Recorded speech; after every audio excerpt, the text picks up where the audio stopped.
guys, welcome back to another streaming movie review. This is The Family Plan. Yes, we are reviewing The Family Plan, which is a movie directed by Simon Cellan Jones. Basically directed a lot of like animation movies and, you know, some other bits and bobs. Nothing really that stands out to me that I recognize him from in terms of bigger movies. This movie, though, The Family Plan, is a movie starring Mark Wahlberg, Michelle Monaghan, and Maggie Q. This movie is on Apple TV Plus. It is their new movie for Christmas time, I guess. And it's basically following Mark Wahlberg's character, Dan, who is he's just a father, car salesman, like simple life, all that jazz. But he has some stuff that follows him in his past, that catches up with him, I guess, and in his past life he was like an assassin, and then he like got away from that and then started this family and escaped. But obviously they find out where he lives, and then he does everything to protect his family and also protect his secrets so he doesn't actually spill the beans. This was a film that I watched and like was in and out of, to be honest with you. I didn't thoroughly enjoy it. It felt like a 2008 comedy, like the ones that we used to watch in the cinema, the things like your Clicks and your Good Luck Chucks and your Employee of the Months, all of that type of stuff. It felt like a comedy, like a back in the day comedy, which isn't a bad thing, but I wasn't thoroughly entertained at all. Towards the end of the film, though, we do get like Kieran Hines. He actually does make a performance in this, which is a bit of a step down for him. Like, he's been in over 100 movies, and the fact that he has decided to come in this, he must have just decided to come into a payday. The script itself was not great, or is not great.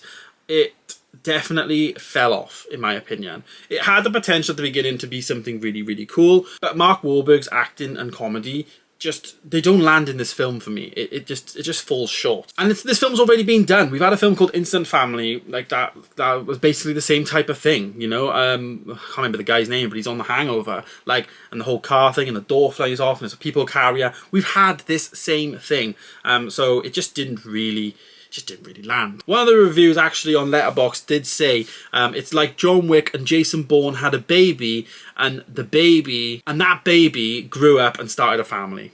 Basically, it was very meh. Didn't really go anywhere. Was trying to be something that it just was never going to be. And I guess, if you with these films, you want the comedy side of things to land, and if the comedy doesn't land, then it doesn't hold up, in my opinions, and that's what happened here. And this is a real shame for me, because this is probably the worst Apple movie that I've actually seen. All the other Apple stuff has been pretty elite, to be honest with you, in terms of like streaming service and stuff like that they're actually doing over there.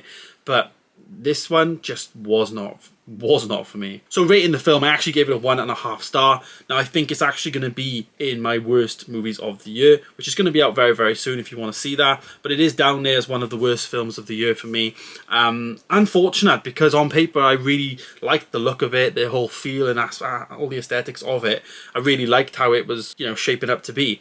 But, as I say, maybe it's just Mark Wahlberg. Maybe Mark Wahlberg just needs to stop now. Like, he's done some serious stuff recently. I think one of the films I saw of his was, I think it was called, like, The Pasture or something like that. Like, a really good film. Like, I really enjoyed that.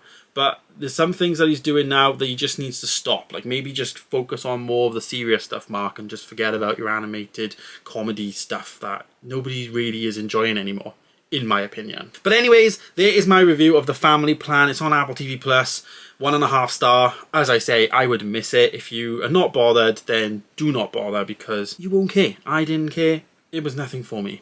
But there we go, guys. There is my review of that. Thank you very much for watching. Of course, please do subscribe if you like what you see and want to see more. And of course, want to see my top 10s, because they're coming out very, very soon. Top 10 worst films and top 10 best films of the year.